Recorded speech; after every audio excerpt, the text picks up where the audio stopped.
Anong oras na? Grade 7? Tama. Oras na to be always on time. It's Araling Panlipunan time. Magandang umaga mga mag-aaral. Bago natin simulan ang ating aralin, sa umagang ito, narito ang ilan sa mga paalala. Ihanda ang inyong batayang module, sagutang papel at panulat. Makinig at manood ng mabuti sa ating talakayan. Kung mayroong katanungan, maaaring gamitin ang chat box sa ilalim ng may respeto at paggalang. Handa ka na bang matuto? Tara, simulan na nating talakayin ang ating aralin sa umagang ito. Paksa, mga samahang pangkababaihan at mga kalagayang panlipunan. Layunin sa pagkatuto, nasusuri ang karanasan at bahaging ginagampanan ng mga kababaihan tungo sa pagkapantay-pantay, pagkakataong pang-ekonomiya at karapatang pampolitika. Tiyak na layunin na uunawaan ang mga samahang pangkababaihan at mga kalagayang panlipunan tungo sa pagkapantay-pantay, pagkakataong pang-ekonomiya at karapatang pampolitika ng Timog at Kanlurang Asya. Ang tatalakayin natin ngayong araw ay tungkol sa samahang pangkababaihan at mga kalagayang panlipunan na matatagpuan natin sa Timog at Kanlurang Asya. Mayroon akong inihandang gawain. Ang gawain ito ay tatawaging suri larawan. Suriin lamang ang larawan na aking ipapakita at sagutin ang ibibigay kong mga katanungan.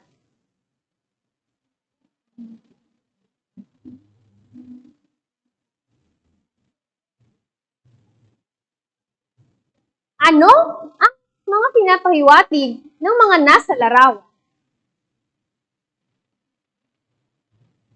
Magaling! Ang larawan ay nagpapahiwatig ng karapatan ng mga kababaihan na patuloy na pinoprotektahan. Pangalawa, bilang isang mag-aaral, bakit mahalaga na maprotektahan ang karapatan ng mga kababaihan? Mahusay! Mahalaga na maprotektahan ang karapatan ng mga kababaihan upang mailayo sila sa anumang pang-aabuso o pananamantala. Sa puntong ito, halina't isa-isahin natin ang mga bansa sa Timog at Kanlurang Asya na nagpapakita ng matatag na samahang pangkababaihan. Ating simulan sa Timog Asya. Una, sa India. Ikalawa, sa Pakistan. Ikatlo, sa Sri Lanka. At ang huli, Bangladesh. Ano-ano ang mga kilusang pangkababaihan ang naitatag sa bansang India? Mahusay ang mga kilusang pangkababaihan na naitatag sa bansang India ay ang mga sumusunod.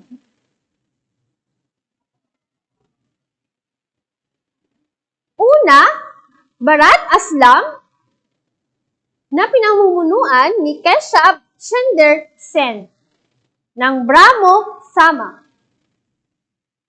Ikalawa, ang Arja Mahila Sama ni Pandita Ramabai at ni Justice Ranade.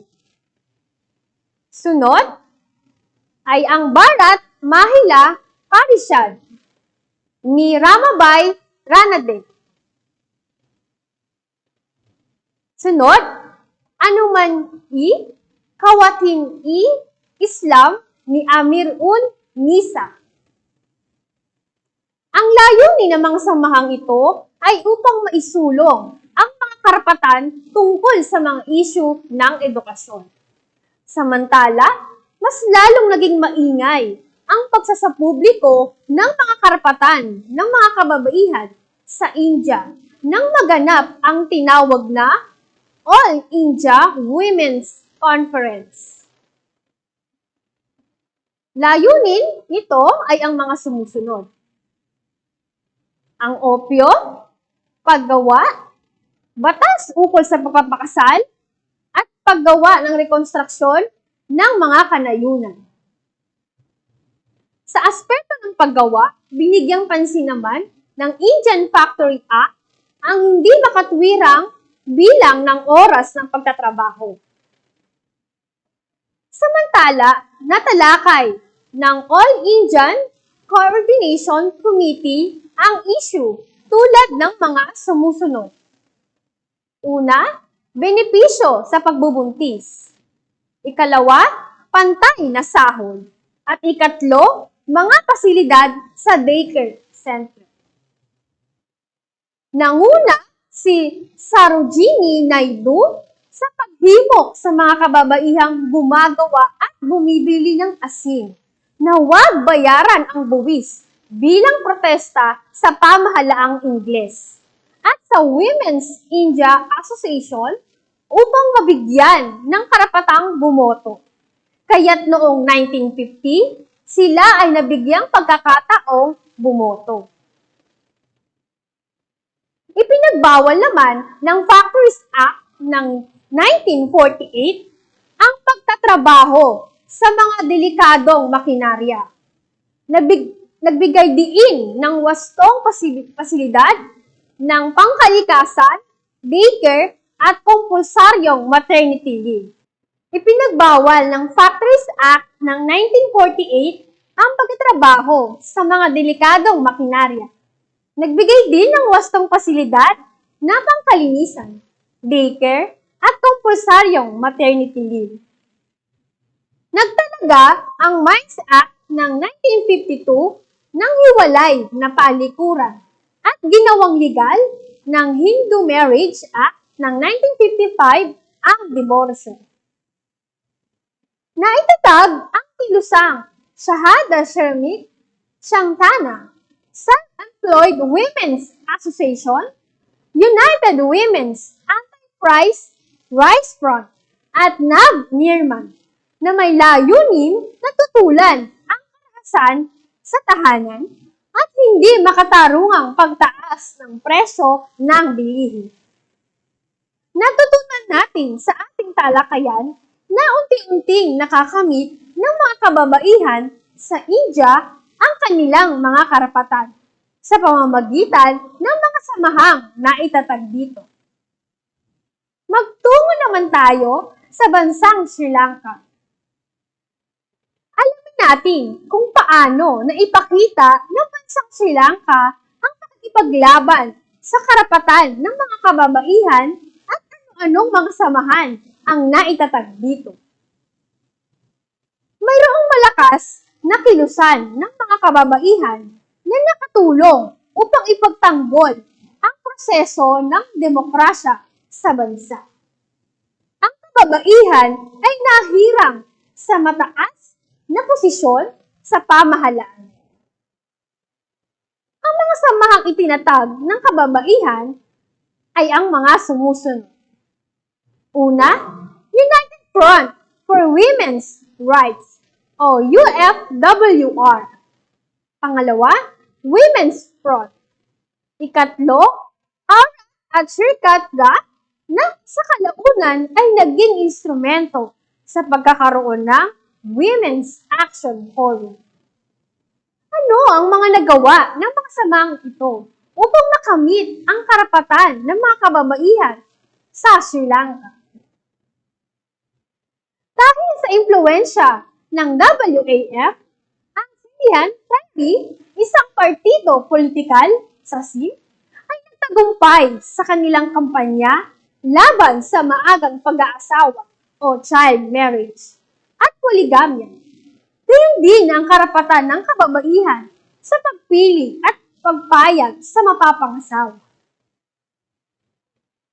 Mahusay ang naging tugon ng bansang Sri Lanka para maipaglaban ang karapatan ng mga kababaihan sa kanilang bansa. Tunay na nakahanga ang kanilang mga programa. Samantala, tunguhin naman natin ang bansang Bangladesh. Ang kilusan ng kababaihan sa bansang Bangladesh ay isinilang bunga ng kilusang nasyonalista.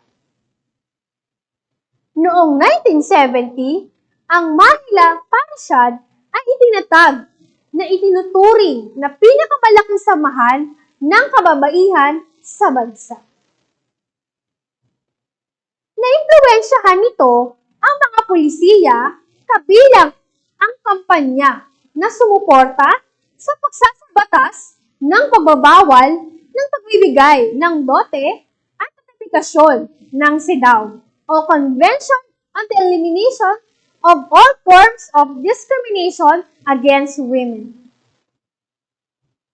Sa pamamagitan ng United Women's Forum, hiniling nila ang ratifikasyon ng CEDAW. Magkakaparehong Kodigong Sibil at dagdag sa kota ng kababaihan sa serbisyo sibil. Naitatag din ang Collective Women's Platform na pumipigil sa anumang uri ng karahasan sa kababaihan. Isinilang din ang Platform Against Sexual Harassment. Binabati ko kayo, mga mag-aaral, dahil natapos na nating talakayin ang mga kilusang pangkababaihan sa Timog Asya. Ngayon, magtungo naman tayo sa mga samahang pangkababaihan sa Kanlurang Asya. Ang samahan ng kababaihan sa Kanlurang Asya ay kumikilos sa 3 level. Una, imulat ang kababaihan sa kanilang bansa tungkol sa hindi pagbibigay ng pantay na karapatan ng kanilang pamahalaan. Ikalawa, hilingi sa pamahalaang nasyonal ang implementasyon ng internasyonal na pagpapatupad sa pagbibigay ng proteksyon sa kababaihan sa lahat ng larangan. Ikatlo, ipaunawa na ang kababaihan ay hindi lamang naghihintay sa mga kanluraning bansa upang sila ay sagipin. Sa halip, ipaunawa na sila ay ang kababaihang nakikipaglaban para sa kanilang karapatan, kagaya na rin ng ibang kababaihan.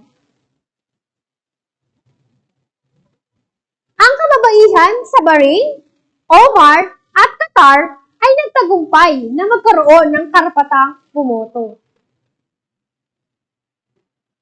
Sa Egypt at Jordan ay nabigyan ng karapatan sa diborsyo at karapatan bilang mamamayan ng kababaihan ay nagbigay rin sa taga-Bahrain, Egypt at Lebanon. Si Reyna Rania Al-Abdullah ang nanguna sa kampanya laban sa pang-aabuso sa kababaihan sa Jordan.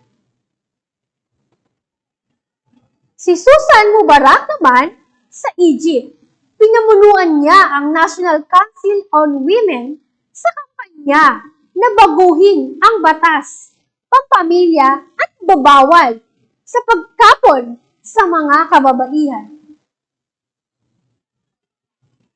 Sunod ay si Sheikha Fatima bint Mubarak ng UAE. Siya ay nanguna sa pagbibigay ng karapatan na makapag-aral sa kolehiyo at magkaroon ng karapatang ekonomiko ang kababaihan. Noong 2000, inilunsad niya ang Arab Women Connect, isang pangrehiyong network upang maisulong ang kamalayan ng kababaihan tungkol sa kanilang dapat taglaying mga karapatan. Bilang paglalagom sa ating naging talakayan, sa makabagong panahon, malaya na ang mga kababaihan tungkol sa kanilang mga karapatan. Ilan sa mga ito ay ang mga sumusunod. Una, ang mga kababaihan ay may karapatan na hindi mabigyan ng diskriminasyon sa pagtatrabaho. Ikalawa, may mga batas tungkol sa karapatan ng mga kababaihan katulad ng Republic Act 6725 na naglalayon na labanan ang diskriminasyon sa mga kababaihan pagdating sa paghahanap at pag-a-apply ng trabaho. Ikatlo, naglalayon din na magkaroon ng maayos na kondisyon ang mga kababaihan sa trabaho, kung saan walang umiiral na diskriminasyon dito. Nakasaad ito sa Magna Carta of Women na nasusulong ng karapatan ng mga kababaihan sa lipunan. Ang Magna Carta ay nagtataguyod din ng lahat ng karapatan ng mga kababaihan pagdating sa panlipunan, pang-ekonomiya, politikal, kultural, at sibil na karapatan. Ito ay naaayon sa karapatan ng mga kababaihan ayon sa saligang batas. Bukod sa mga ito, narito ang iba pang mga karapatan na pabor sa mga kababaihan. Proteksyon sa mga nang-aabuso at karahasan. Maging ito man ay sa paraan ng piskal, sexual, emosyonal, at mental. Kaligtasan sa panahon ng kalamidad o krisis. Pagkakaroon ng pantay na representasyon sa politika at pamahalaan.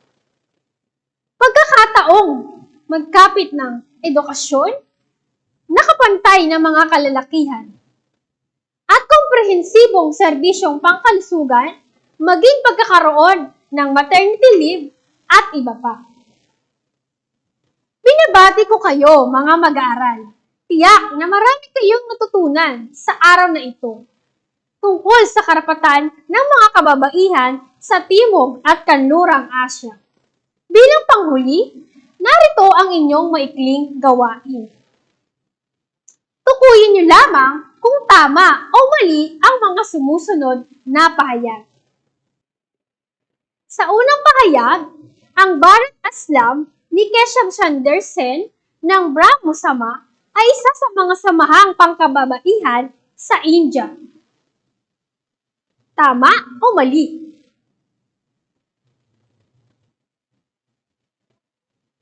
Mahusay, grade 7. Ang sagot ay tama. Ikalawang pahayag, ang Women's Front ay isa sa mga samahang pangkababaihan sa Sri Lanka. Tama o mali?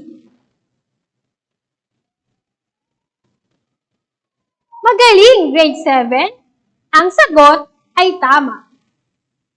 Ikatlong pahayag, ang Sirkatga na sa kalaunan ay naging instrumento sa pagkakaroon ng Women's Action Forum. Tama o mali? Mahusay, grade 7. Ang sagot ay tama. Ikaapat na pahayag, noong 1970, ang Mahila Parishad ay itinatag at tinuturing na pinakamalaking samahan ng kababaihan sa bansang Pakistan. Tama o mali?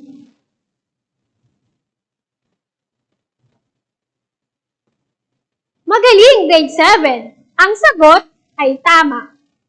Panghuling pahayag. Sa Jordan, nanguna si Reyna Rania Al-Abdullah sa kampanya laban sa pang-aabuso sa kababaihan.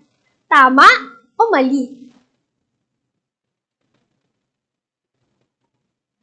Magaling, grade 7. Ang tamang sagot ay tama. Bilang panghuli, narito ang inyong takdang aralin. Gumawa ng isang campaign poster na naglalarawan sa kampanya na patuloy na itaguyod ang karapatan ng mga kababaihan at paglaban sa diskriminasyon at pang-aabuso. Narito ang mga sangguniang ginamit para sa talakayang ito.